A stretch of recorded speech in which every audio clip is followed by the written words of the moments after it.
দর্শক, বাংলাদেশ প্রতিদিন official Facebook page লাইভে আপনাদেরকে স্বাগত জানাচ্ছি। আপনাদেরকে সরাসরি যুক্ত করেছি ঢাকা মেডিকেল কলেজ হাসপাতালের ঠিক সামনে থেকে, এবং আমরা এই মুহূর্তে রয়েছি ঢাকা মেডিকেলের জরুরি বিভাগের ঠিক সামনে। এবং আজকে রাত 11:30 থেকে 12টার সময় কিংবা তার কিছুটা পরে কিন্তু সোহরাওয়ার্দী উদ্যানে একটি সংঘর্ষ তৈরি হয়, এবং সেখানে কথা কাটাকাটির জেরে, যেটি এখন পর্যন্ত আমরা যেটি জানতে পেরেছি, যে কথা কাটাকাটির জেরে কিন্তু ছাত্র দলের ঢাবি শিক্ষার্থী এবং একই সাথে ছাত্র দলের নেতা সাম্য নামের, তার নাম ছিল সাম্য, এবং তাকে হত্যা করা হয়েছে এরকমটি এখন পর্যন্ত আমরা যেটি জানতে পেরেছি। এবং কিছুক্ষণ পূর্বেও এখানে ছাত্রদলের নেতাকর্মীরা, ঢাবি শিক্ষার্থীরা কিন্তু এখানে জড়ো ছিল, এবং এখান থেকে কিছুক্ষণ পূর্বে কিন্তু একটি মিছিল কিন্তু তারা বের করেন, এবং কিছুক্ষণ পূর্বেও ছাত্রদলের সভাপতি এবং সেক্রেটারি দুইজনই কিন্তু এখানে এসেছিলেন, এবং গণমাধ্যমের সাথে কিন্তু তারা কথা বলেন। তারা যেমনটি বলছেন যে তারা যেটি জানতে পারেন যে সোহরাওয়ার্দী উদ্যানের ভিতরে থেকে বের হওয়ার সময় একদল মাদক সেবীদের সাথে তারা বাইক নিয়ে বের হচ্ছিল, এবং সেখানে বাইকেই পা লেগে যাওয়ার এই তুচ্ছ ঘটনাকে কেন্দ্র করে সেখানে তর্ক বিতর্ক শুরু হয়, এবং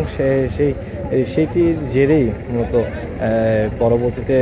ছুরিকাঘাত করে আসলে সাম্যকে হত্যা করা হয়, এবং তাকে ঢাকা মেডিকেলে আনার পর তাকে মৃত ঘোষণা করেন ঢাকা মেডিকেল বিশ্ববিদ্যালয় কলেজের ডাক্তাররা। এবং পরবর্তীতে আমরা যেটি জানতে পারি শিক্ষার্থীদের কাছ থেকে, যে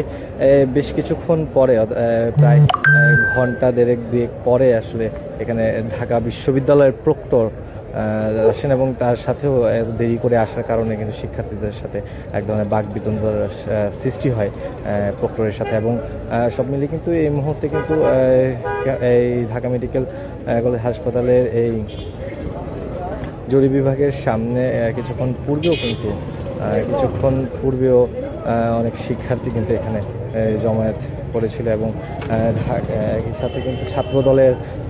প্রেসিডেন্ট, ছাত্র দলের সভাপতি এবং সেক্রেটারি দুইজনই কিন্তু ঢাকা মেডিকেল কলেজ হাসপাতালে কিন্তু এসেছিল। এবং ছাত্র দলের সভাপতি যেমনটি বলেন যে দীর্ঘদিন ধরেই এই ক্যাম্পাসের ঢাকা বিশ্ববিদ্যালয় কর্তৃপক্ষকে ছাত্র দলের পক্ষ থেকে জানানো হচ্ছিল যে ঢাকা বিশ্ববিদ্যালয়ের আশেপাশে যে এরিয়াটি রয়েছে, সোহরাওয়ার্দী উদ্যান সহ হাইকোর্ট মাজারের গেট, মৎস্য ভবন, পেছনের যে আইবির সাথেই যেই পাকা ব্রিজটি রয়েছে, সেই ব্রিজ, এইগুলোকে কেন্দ্র করে যে রমনা পার্ক রয়েছে, এই পুরো এলাকাটি জুড়েই আসলে মাদক সেবীদের আড্ডাখানা এই জায়গাটি, এবং এটি নিয়ে কোনো ধরনের ভ্রুক্ষেপ আসলে প্রশাসন করেনি, এবং এটি বদলেই কিন্তু আজকে এই ধরনের একটি ঘটনা ঘটেছে বলে তিনি মনে করেন। এবং তিনি যেমনটি বলছিলেন যে দীর্ঘদিন ধরে ছাত্রদল থেকে এই বিষয়গুলো বলে আসা হলেও আসলে কোনো ধরনের ব্যবস্থা কর্তৃপক্ষ নেন, এবং তিনি আরও যেমনটি উল্লেখ করেন যে 5 অগস্টের পরবর্তী সময়ে এই জায়গাগুলোতে অবস্থা আরও বেগতিক হয়, এবং বেশ কিছু গণমাধ্যমের রেফারেন্স দিয়ে তিনি যেমনটি বলছিলেন যে বিভিন্ন সময়ে বিভিন্ন গণমাধ্যমেও এই বিষয়গুলোকে ফুটে উঠেছে, এই বিষয়গুলো এসেছে যে এই সোহরাওয়ার্দী উদ্যানে খুব সহজেই মাদক বেচাকিনি হচ্ছে, এবং কিছুদিন পর প্রশাসন কোনো ধরনের গণমাধ্যমে কোনো নিউজ হলে এরপরে আসলে প্রশাসনকে দেখা যায় সেখানে অভিযান চালাতে, এবং পরবর্তীতে 2-3 দিন পরে আগের অবস্থায় কিন্তু ফিরে যায়। এবং এই বিষয়গুলি কিন্তু অভিযোগ করছিলেন ছাত্রদলের সভাপতি এবং সেক্রেটারি দুইজনই, এবং এছাড়াও ছাত্রদলের অন্যান্য নেতাকর্মীর সাথে আমাদের কথা হয়েছে, ঢাবি শিক্ষার্থীদের সাথে কথা হয়েছে, যে দীর্ঘদিন প্রায়ই কিন্তু এই জায়গাটিতে বহিরাগতদের একটি আক্রমণের শিকার হতে হয় ঢাবি শিক্ষার্থীদের, এবং বহিরাগতরা তারা যেমনটি প্রশ্ন তুলেছেন যে বহিরাগতরা এসেছে, কিন্তু বহিরাগতদের কাছে এই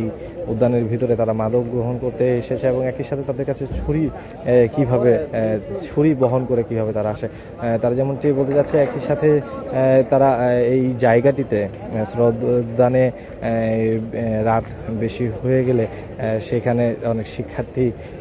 সেখানে হেনস্থার শিকার হয়। এছাড়াও বাইরের যে বহিরাগত অনেকেই যদি সেখানে যান এবং মন্দিরে যাওয়ার হলেও তাদের ছিনতাইয়ের শিকার হতে হয় এবং এই ধরনের প্রবণতা দীর্ঘদিন ধরেই ঢাকা বিশ্ববিদ্যালয়ের পাশেই সোহরাওয়ার্দী উদ্যানে চলে আসে এবং এটি নিয়ে অনেক বিতর্কেরও সৃষ্টি হয়েছে এবং এর পূর্বে আমরা দেখেছি যে এই জায়গাটিতে গেট লাগানো নিয়েও অনেক বিতর্ক হয়েছে যে কোনোভাবে ক্যাম্পাসের ভিতর দিয়ে যেন প্রবেশ না করে। পরবর্তীতে কিন্তু সেই গেটটিও আসলে খুলে ফেলা হয়েছে, সেই গেটটিও কিন্তু এখন খোলা রয়েছে এবং সব মিলিয়ে যে পুলিশের সাথে আমরা কথা বলেছি, পুলিশ যেমনটি বলেছে যে এই জায়গাটি মূলত গণপূর্তের অধীনে, যদি গণপূর্ত মনে করে যে এই জায়গাতে পুলিশের প্রতিনিয়ত অভিযান দরকার, শেল্টার দরকার, প্রশাসনের সাহায্য দরকার, সেই ক্ষেত্রে আসলে গণপূর্ত থেকে যদি এই ধরনের বিষয় যদি প্রশাসনের কাছে আসে, পুলিশের কাছে আসে, সেই ক্ষেত্রে পুলিশ ব্যবস্থা নিতে পারে। কিন্তু এছাড়াও পুলিশ সাধারণত প্রায় সময়ই পুলিশ এই জায়গায় অভিযান করে, কিন্তু এই জায়গায় অভিযান করে পুলিশ মাদক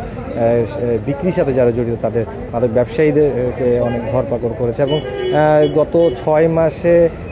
প্রায় 52টিরও বেশি অর্ধ শতাধিক মামলা কিন্তু আসলে এই শাহবাগ থানায় হয়েছে। কিন্তু পুলিশের এক কর্মকর্তা নাম প্রকাশে অনিচ্ছুক, তিনি যেমনটি জানান যে এরা আসলে অনেক তদবিরের মাধ্যমে যে পুলিশ ধরার পরেও এরা বিভিন্ন তদবিরের মাধ্যমে তারা বের হয়ে আসতে পারেন এবং বের হয়ে এসে পুনরায় তারা এই মাদক বেচাকিনির সাথেই তারা জড়িত হন। সব মিলিয়ে প্রশাসনের অভিযানও আসলে এই বিষয়টিকে থামাতে পারছেন না। পুলিশের অনেক কর্মকর্তা, পুলিশের অনেক সদস্যই যেমনটি বলেছেন যে গণপূর্ত যদি পূর্ণাঙ্গ কোনো ব্যবস্থা নেয়, যদি একটি সময় শিডিউল তারা বেঁধে দেয়, যে এই সময়ের যদি কোনো সময় শিডিউল তারা বেঁধে দেয়, তাহলে সেটি নিয়ে পদক্ষেপ নেওয়া অনেক সহজ হবে। পুলিশও সেটিকে কন্ট্রোল করার জন্য যদি কোনো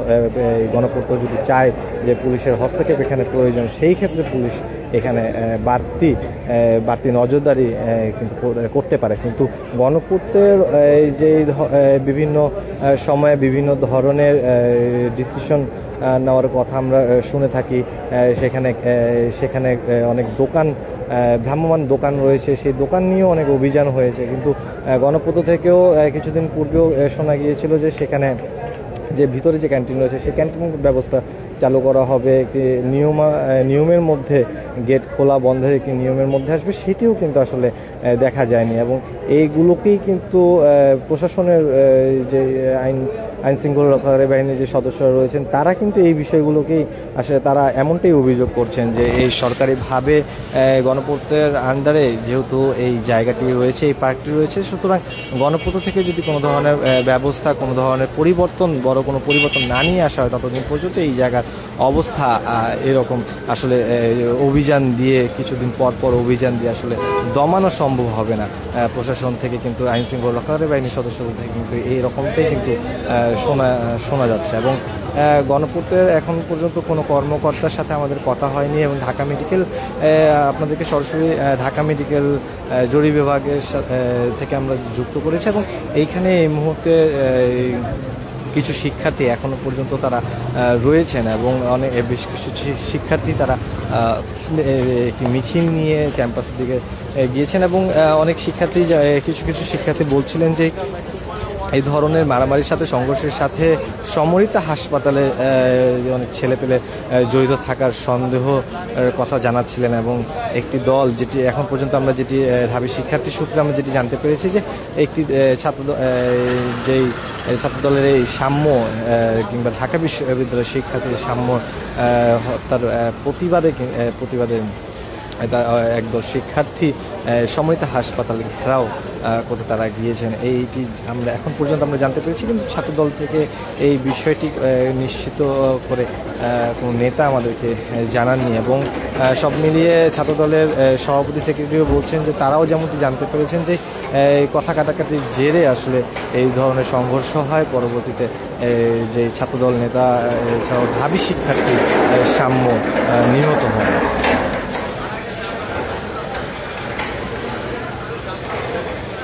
দর্শক, এই মুহূর্তে কিন্তু আমরা রয়েছে ঢাকা মেডিকেলের